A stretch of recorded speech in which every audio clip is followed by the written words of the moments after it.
Hey everybody, welcome to another episode of Fix Your BS, where BS stands for belief systems. We also talk about business systems and balance sheets because I love talking about business and money.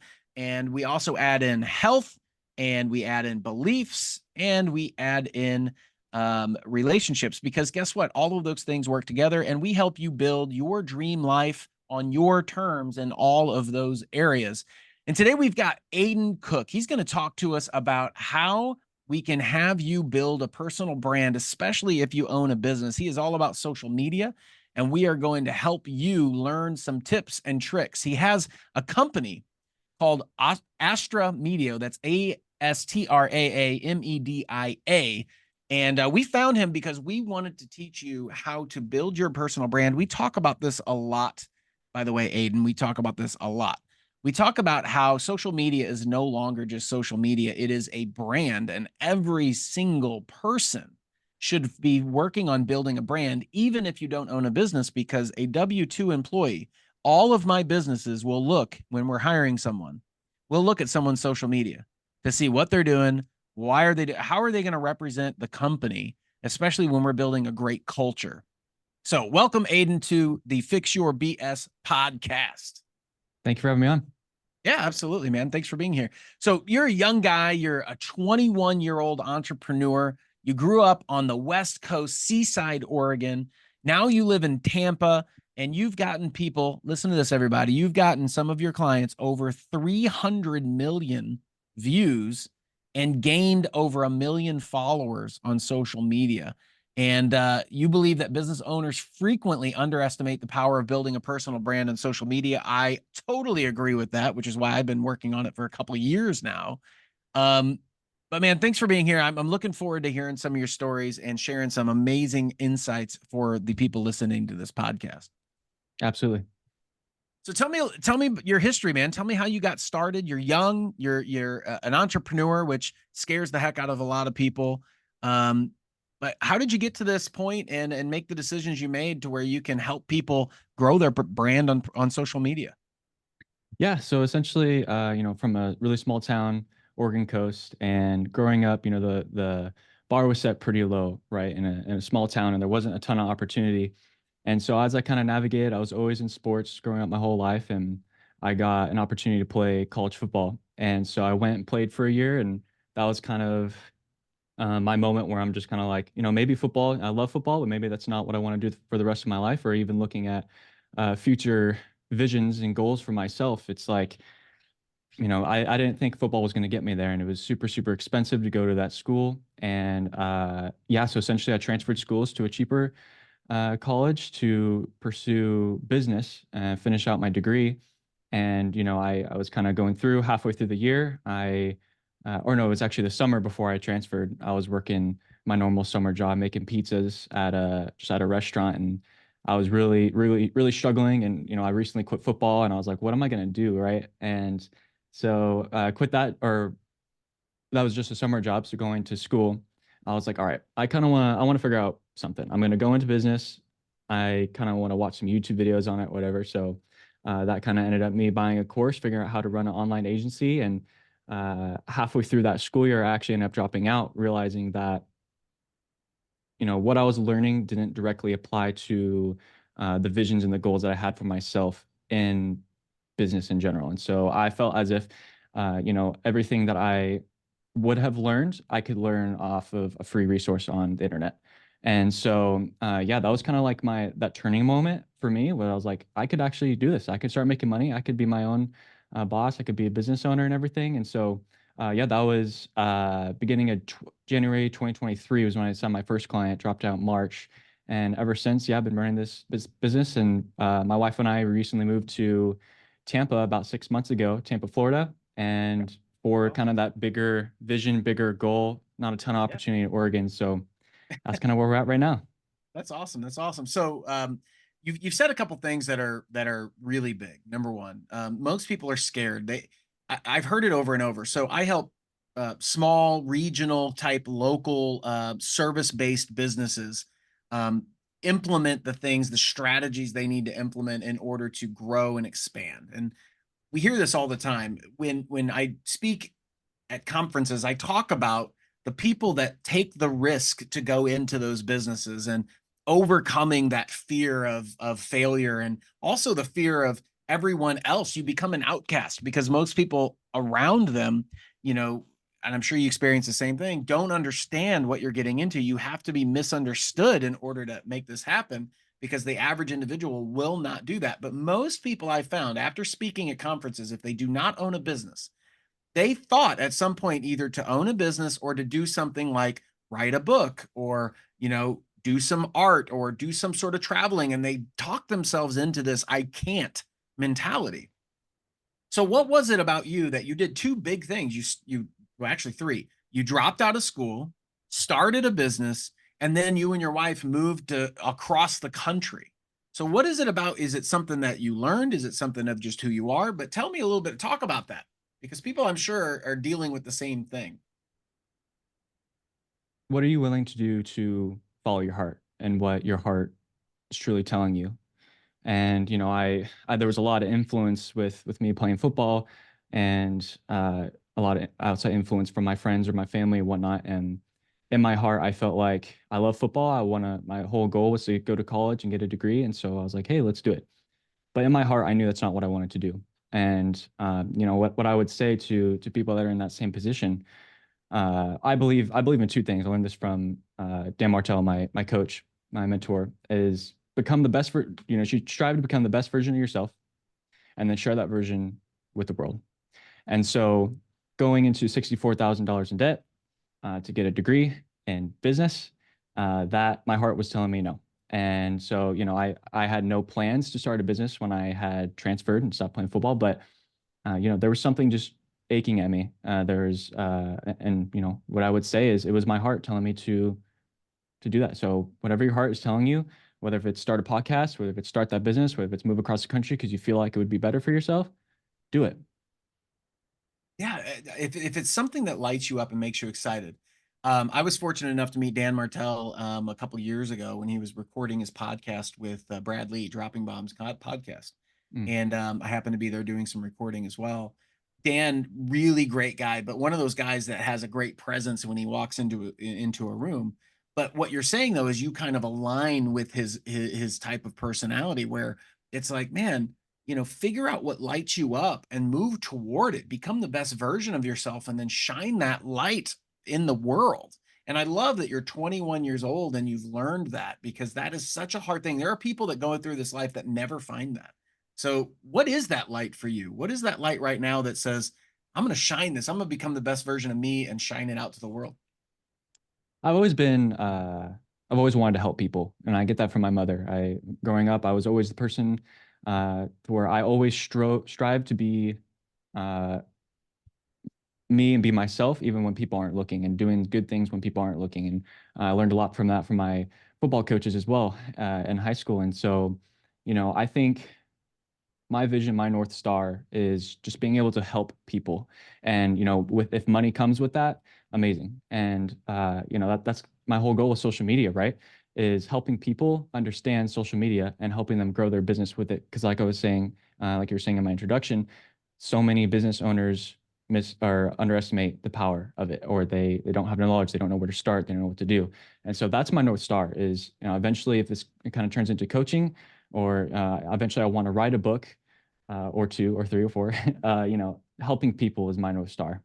That's awesome. And helping them more specifically, it seems like in that social media side.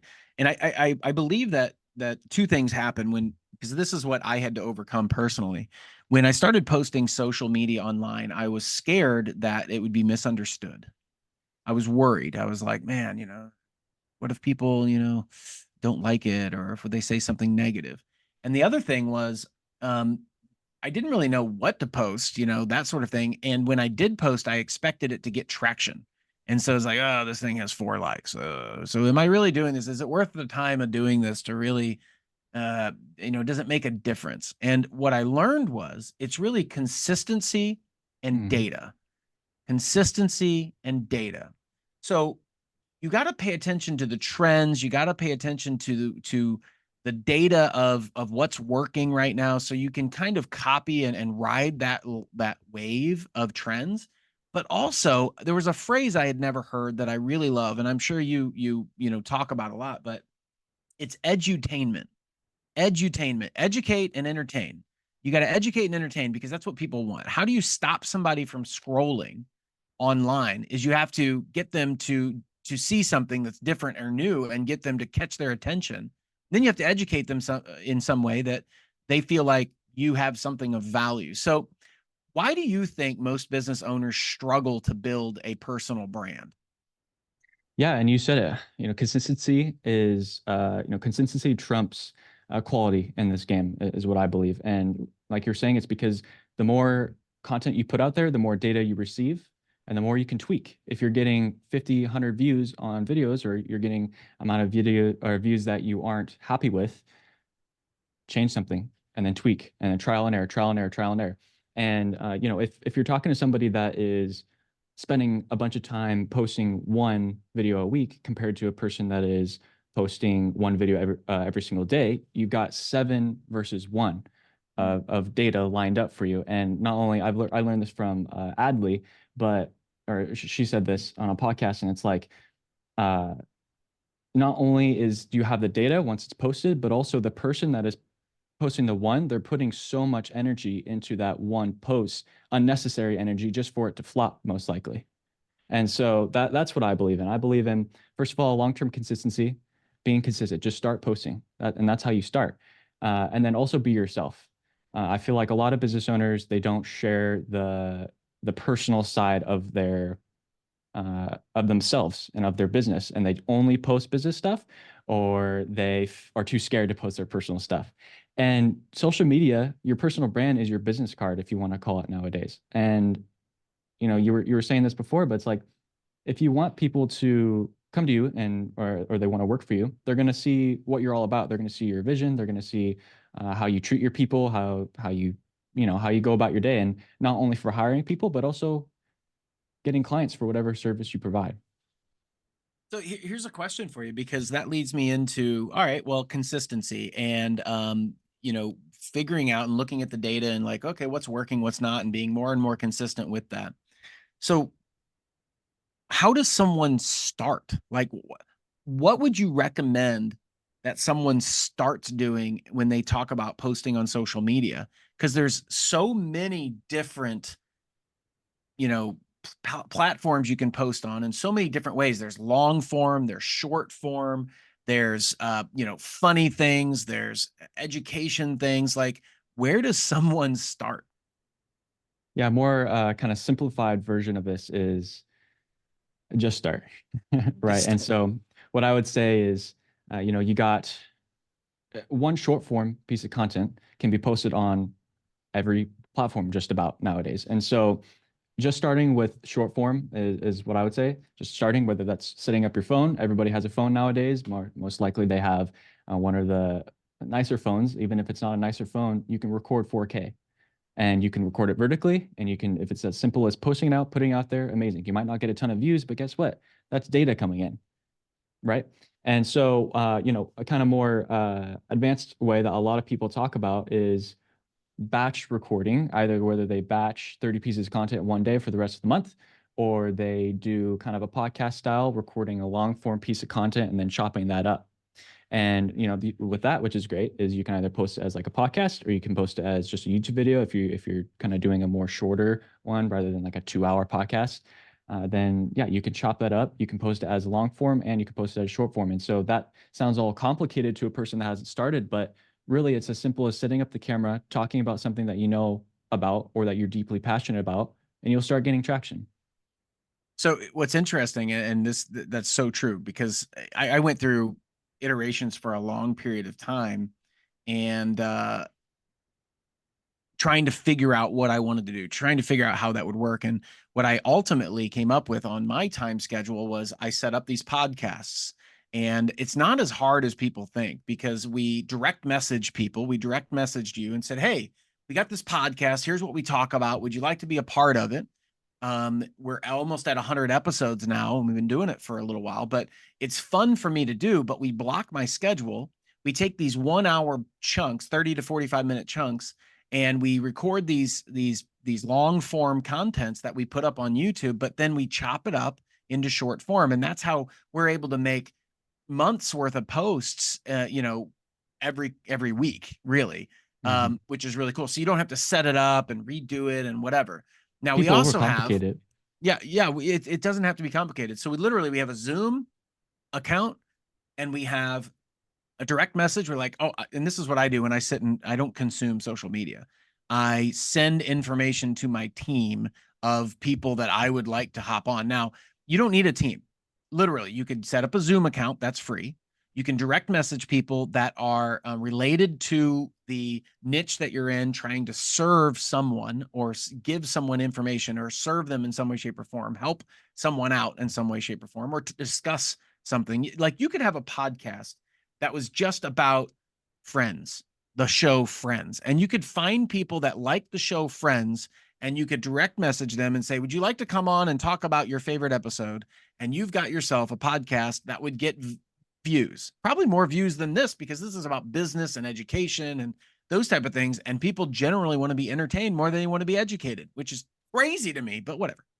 But that's Yeah. literally my process. And so it really isn't as complicated as you might think, but people do get so caught up in the editing and should I do it vertical or horizontal, or how do I, set this thing or this piece up? And you're like, dude, you don't just keep it simple, right? Keep it simple to start. Yeah, a Um, framework I kind of like to use is that I teach my clients, or not teach them, but what I've heard from somebody else, and then I share it with them.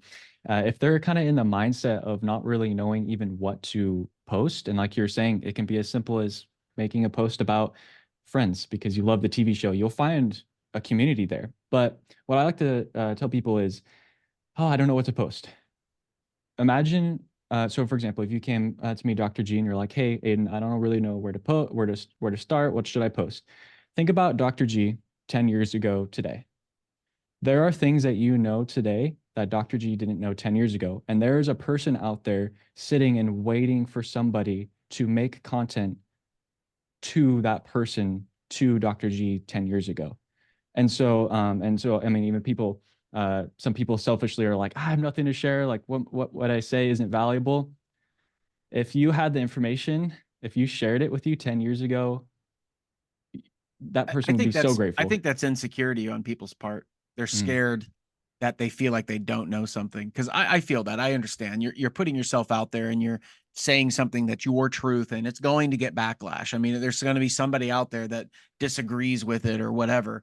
I mean, one of the things we do, we run ads on Facebook, and we'll get people that comment because we have a referral system that we have implemented, and it's literally, it costs nothing to implement inside your company. And people comment on the ad all the time, oh, nothing's free, and I'm like, no, it's going to take time, but you don't need to implement any financial resources. And they've been burned some point in their past, and whatever, they're going to comment stuff. But I think that's the fear that people have to overcome, is the fear of rejection more than anything. If they just spoke their truth and got on and said, look, I really like, once again, Gary V, he started his whole career on social media career anyway, on setting up a crappy camera at the time, and opened a bottle of wine, would talk about the bottle of wine. So what he started it doing, who would have thought that would have turned into what it turned into, right? But mhm. that's not what I'm saying. Just talk about you, be authentic, which is what I hear the most, is be authentic. Absolutely. Absolutely. So should somebody do? Let's say they overcome that mental block. They're like, okay, let me think about myself 10 years ago. What could I teach myself? And I'm going to educate on that. Here's what I learned. I wish I knew this 10 years ago, about whatever. What if they're getting little to no views in their short form content? What could they do to really say, hey, I want to boost this now that I'm getting comfortable talking on camera and sharing my story and the things that I learned? How do I get more, attention? I have a lot of people that come to me and ask me like, hey, can you do kind of social media audit? Why am I not getting any views? What would you say? And 9 times out of the 10, it's the hook. People will Mm. just, it's really, I mean, just recording yourself and starting and posting is a huge, huge step. I mean, that's if not the biggest step. And, kind of getting over, you're going to have haters, right? Getting over those insecurities and whatnot. But That's a different story. But yeah, if you're not getting views, look at your hook. Are you using a solid hook? Is it strong? Is it going to capture someone within the first 3 seconds? Because the first 3 seconds of anything in advertising is 80 to 90% about, that's most like 80 to 90% of the ad itself, and if you're going to keep a person there. And so I would say the first thing is a hook. Are you having a well thought out hook that's going to keep someone there in the first 3 seconds? So And then if people don't realize or don't understand what the hook is, it's something that gets people to stop scrolling. It's a word, it's an action. It's we did a hook one time that was me wearing these. We do a laser treatment in our clinic, and I was wearing these weird green glasses, and I was holding this laser light, and people are like, "What is that?" They want to learn more. That's a hook in itself. Stop if you are a blah blah blah. That's that kind of a hook or whatever. But that's Russell Brunson talks about that a lot. Hook, story, offer. You got to have a hook, then you have to have a story, and then you have to have an offer of some sort. But the hook is so important because there's so much competition out there. So well done, yeah. And what about after that? yeah, and so I would say a little bit more on the hook. Is a really good hook is a good, like, there's a way of doing it where it's a pattern interrupt, like you're saying with you were wearing the glasses. A really solid hook, or a group of solid hooks, kind of like a strategy, is a pattern interrupt, right? But I would say, yeah, kind of like another strategy that I have heard from Ryan McGinn. This is where I originally heard it from him, and we kind of framed it into our own acronym, but we call it the DUD. Is your video a dud? And so uh, dud meaning, is it difficult to understand? Is it unbelievable? And is it dull? And so really the framework behind that is, if it's difficult to understand, you can't understand it, or if you're not sure, think about it like this. Can you send that video and explain the video, what it's about, in a text message, in a simple text message? Could you send a simple text message to someone and be like, hey, this is what the video about? Okay, perfect. If that's good to go, they can understand it. It's easy to understand. Is it unbelievable? Well, if you have an editor, if you're using B-roll and whatnot, you want to put B-roll and stuff out there, or just use with your words, with kind of like testimony, proof that you've done it. And you can throw up flash B-roll up there, or just talk about it.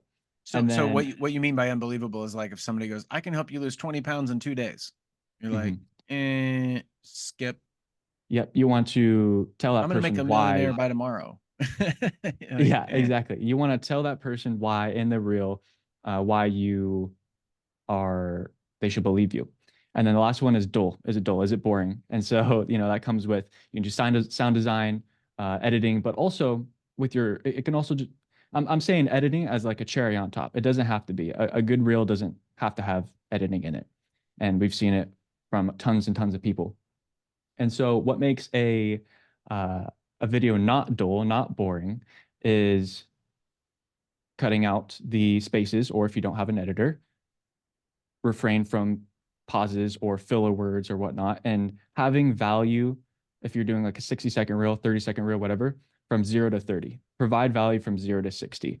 Just absolute word vomit. How can keep this person engaged the whole time? And then a third framework I like to use, that I've also heard from somebody I learned from, is a triple E formula. And it's entertain, provide emotion, and educate. And so you want to entertain with your words or B-roll or editing. You want to provoke emotion within the person. And kind of the framework is, you want to have at least 2 out of 3 on each reel. That'll kind of provide the biggest chance of going viral, per se, or hitting the biggest audience, making it entertaining. And then so that was emotion, and the last one's educate. You want to teach them something. You want to provide a ton of value, and those are kind of 2 frameworks I like to use my content and my clients' content that we use if it's not getting views, or if it's not working, to kind of, hey, what's happening here? Why aren't we getting views? I just that is so incredibly important for people to listen to. They need to go back and listen to that right there, or at least write those things down. And I'm going to rephrase those, because if you're somebody, number one, if you're a W-2 employee, if you have a job, if you're looking for a job, if you are a business owner, if you're an entrepreneur, if you're an entertainer, your social media is now your resume. And you need to put things. I didn't realize this for a long time. And I would just post like a picture of my kid or whatever, and just random stuff. And the problem with that is that if someone goes to your social media and they want to learn about who you are because they're vetting you for whatever reason, then you need to have posts on there that tell a story about who you are. And so what you want to avoid is you don't want it to be difficult.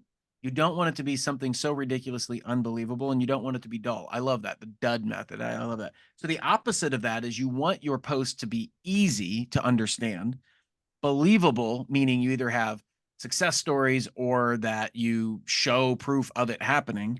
And then you want it to be exciting. And then I love the entertain, emotional, or evoke emotion, and then educate in some way, shape, or form. Those are simple strategies, but to get them to stop scrolling, start with a hook, and then follow those strategies there. So Yeah. extremely simple, but extremely effective as well. Yeah, exactly. I actually have kind of like a content startup kit that is free. You know, it's just a free PDF download. It has a list of 30 hooks that you can use. It has the same process I go to figure out like what to create content on. It also has a framework in there where you can create 30 pieces of content within like 15 minutes. And it also has the dud and triple E formula. So if people listening actually want that, if you go to my Instagram, Aedyn_Cook, AEDYN_Cook. I can actually just send it to you for free if you just comment or send me a message DRG for Dr. G. I'll know that you came from here, and I can send that over. And I feel as if that startup kit is not necessary, but it makes that kind of turn for people that don't really know where to start. And I feel like that can be super useful. And Oh man, I really appreciate it. And everybody, we'll have a link below actually in the notes here. You can click on that. It'll take you straight to Aedyn's Instagram page. And just comment DRG for Dr. G. I really appreciate that, Aedyn. I really do. And you know, everybody needs to go click that because, like I said, everyone who has a phone and is looking to do work, so any adult really, or any teenager too that's wanting to work and really understand social media, click on that and start practicing and getting better at this. You're not going to be good in the beginning. It's totally fine. I wasn't for a long period of time, but you do get better as you practice. But that's part of living is practicing and getting better. You can also go to absolutely. Aedyn's a website. You can go to Astraa Media, ASTRAA.webflow.io, and we'll have that link on the show notes as well. So, Aedyn, anything else that you'd like to add for people to, you know, just some major low hanging fruit that most people just miss or don't know, or that you see all the time that they could implement? Mm-hmm. Quote that I recently heard from Dan Martell again, you know, every person is one creative project away from being a superstar. The only way that ever happens for them is if they allow themselves to listen to their heart. That is Follow your awesome. By the heart. way, Yeah. I'm Buy gonna back your time. pitch Buy Back Your Time from Dan Martell, because that was one of a massive last year. I was able to put that into play. And so you've mentioned him a couple times. My buddy Dan, appreciate you. You're the man. I was in his program for a little while as well. And so really great guy. Everybody needs to pay attention. I love that quote, by the way. And I love that you're following Dan. He's a really great guy and has a great family. And that's what we really want to strive and help people strive to become people like Dan, because you know, Aedyn, you're 21, you're married, you know, you want to build a life that you love. There's nothing that says you shouldn't have a life that you absolutely love.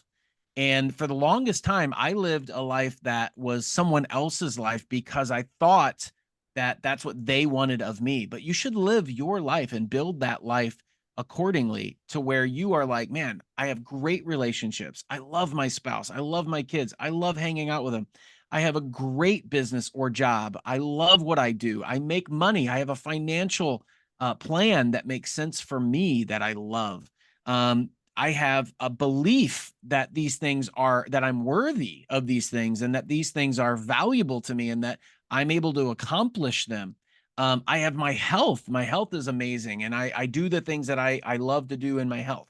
And that really builds this great solid foundation, which is what this Fix Your BS game is all about. I have my book, Fix Your BS, right here. You can see it. And it's just about the belief systems of like, if you're not living what you love in a certain area of your life, then all it takes is new thoughts, new beliefs, new actions, which will give you a new life. And it's totally possible. And I love, Aedyn, that you took the risk to say, you know what, I'm going to bet on me and believe in yourself and do these things. And you've given some really great insight that people need to follow. And I appreciate you being on the Fix Your BS podcast. Thanks for having me, Dr. G. I really appreciate it. Yeah, absolutely. So everybody go ahead and click on Aedyn's links below, take you over to the social media site. He's giving you a free gift, a content strategy playbook PDF. Also, you can share this episode out. Share this out to other people.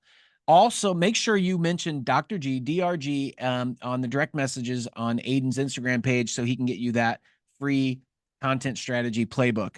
Like I said, everybody, share this out with friends that you know. It is important because we do this as a free service. That is the only way we're able to reach more people, is when you share this out. You can also comment, or you can like the information that you've got here, because that really does help with the algorithms and making sure that we reach more people. I am here to help you build your dream life on your terms in all areas. And this is just one strategy that we have brought to you on the Fix Your BS podcast. I'm Dr. G, Dr. Greg Pursley, also known as Dr. G. Until next time, fix your BS. Boom. Thank you.